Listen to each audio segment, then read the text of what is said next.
Hola, ¿qué tal amigos? Muy buenas tardes. Es un súper placer estar nuevamente aquí después de un año, aquí con nuestro sacerdote, el padre Alfredo Gallegos, alias El Pistolas. Padre, ¿cómo Saludos, está? Armando, saludo a todos. Por allá, antes de que empecemos con el tema, muchísima gente que le manda saludos, padre. Gracias. A los que me recuerdan, porque es imposible recordar a todos. Está Valdemar Ambriz, está Martín Buendía de por allá de Zacatecas, tenemos a Angélica Guzmán de Guandacareo radicando en Chicago, a Juan El Tecas de Wanda, a Freddy Lucio, a Carl Rodríguez de por allá de Toscana, Italia. ¿Parla italiano, padre? Poquito. Poquito. Muy bien, padre. Tuve 2 años con padres italianos en la Baja California, en La Paz. Oh, muy bien, padre. Pues bueno, mire, para empezar el tema, ¿qué le parece si nos da un breve resumen y nos regresa a la historia de cómo inició la Iglesia Católica? Bueno, la iglesia tiene amigos y enemigos. Y única vez que fui a Europa, estuve como unos 4 días en Roma. Yo me imaginaba que ya había pasado el imperio de Roma, pero los 800 años que duraron del imperio romano, tanto el de Oriente y de Occidente, pues a través del Vaticano nos sigue influyendo definitivamente. Yo platiqué con muchos italianos y estuve estudiando acerca de la historia de la iglesia. Entonces, los enemigos de la iglesia siempre han dicho que Constantino, el emperador, que su madre era una santa, fue el que inició, el que dio impulso a la iglesia. Es una vil mentira. Eso es algo que se dice mucho, padre. Sí, ¿Es cierto eso? Solo que digo que son los enemigos, no es cierto. Miren, empezando por Diocleciano, estoy hablando de Nerón, de Calígula, y vamos a decir 200 años no tantos, unos 150 años de la historia de la iglesia. Le echaban la culpa a los cristianos, por ejemplo, Nerón, del incendio que él mandó hacer, que para hacer un poema, y veían como un peligro a la iglesia del poder de Roma. Pero en la realidad es que cuando Constantino ya tomó posesión, estamos hablando ya por el año 320, se hizo bautizar. ¿Por qué se hizo bautizar Constantino? Pues nada, pendejo, ya la mitad del imperio era cristiano, empezando por su madre. Entonces él vio la conveniencia de bautizarse. Luego su esposa pues se fue a Roma, a Tierra Santa, a buscar la cruz de Cristo y que la encontró.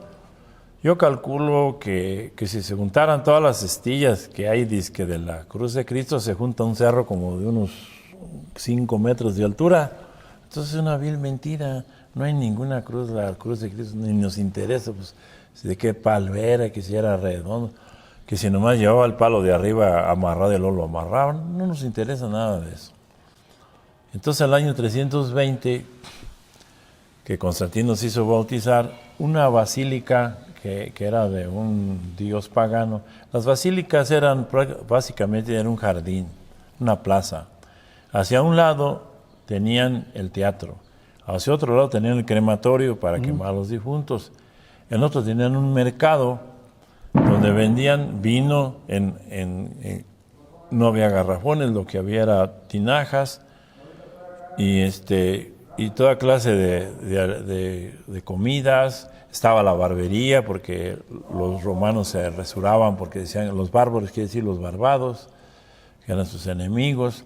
Y hacia otro lado estaba el foro, donde discutían de filosofía y de las elecciones y de los candidatos y del Senado y todo eso.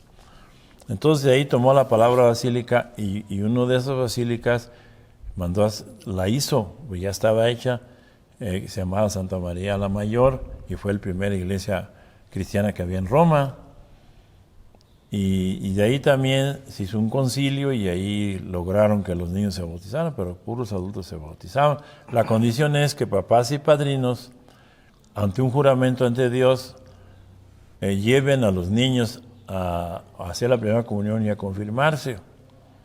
De aquí de Guanacario y todos alrededores llega mucha gente en diciembre, y a mí los padres me regañan porque los preparo durante un mes o dos o les doy un libro desde antes de 120 preguntas. Y entonces, un día hago un bautizadero, otro día hago primeras comuniones y confirmaciones, y otro día hago un casadero, de tal grado que en una semana los bautizo, le hago primera comunión, les hago la confirmación, los caso y los bautizo a sus niños, pero con preparación. Entonces, de acá de Estados Unidos me llegan muchas señoras, bautíceme mi niña. Pues, ¿cuántos años tiene tu niña? Que 10, que 19 años. Ah. Y la llevaste a los 2 años a las pláticas. No, padre. Le enseñaste el catecismo de los que yo hago aquí. No, padre. Es que no tenemos tiempo. El trabajo no nos deja ir a la iglesia. Le dije, sí, pero para coger y para hacer los niños y para irse a las carreras, a los jaripeos, a las fiestas y a los paseos a la alberca, si tienes tiempo, cabrona. No seas huevona, ponte a rezar, ponte a leer y prepara a tu niño, si no, vete a la fregada. Dicen que soy grosero, pero no se puede tratar de otra forma a una gente así. Sí, ¿Cómo que no? Miren, hay señores que llegan y los caso y juran ante Dios tener hijos. Bueno, primero hacer feliz a la mujer, hacerle fiel, que casi nadie lo cumple, ni ellas. Y en tercer lugar, que tienen hijos y algunos tienen, otros tienen un pinche perro peludo, y que los educan. Y en 10 años los confieso, les digo, ¿quieres hacer la primera comunión de tu niño? Sí, pues aprendes el catecismo. ¿Cuántos años hace que no vienes a la iglesia? 10 años. Ay, cabrón. Así es como educas a sus hijos. En 10 años no te paras en una iglesia. No, está triste. Y vengo del norte, pues aunque vengas de Marte, cabrón, pues sí, de aquí, de donde sea. Entonces, la acusación que hacen de Constantino, el que le hizo o que le dio impulso a la iglesia, es una vil mentira. La iglesia, ya la mitad del imperio se había bautizado.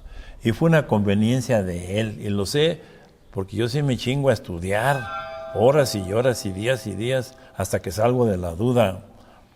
Entonces, Roma nos sigue dominando hasta cierto punto. ¿Cuál pinche Estados Unidos o que Alemania? Que no. Es que la religión ha sido el motivo de guerras en la Primera y Segunda Guerra Mundial, entre musulmanes y católicos. La última guerra que hubo en México fue la cristera, hubo 100,000 muertos cristeros y 100,000 de calles. Entonces es una vil mentira. La iglesia no necesita aguajes para nadar. Y el Constantino nos dio un impulso, pero fue una conveniencia para él. Y de ahí para acá ya no persiguieron a la iglesia. Y pero ahora sí, pues aquí en México hubo la persecución religiosa.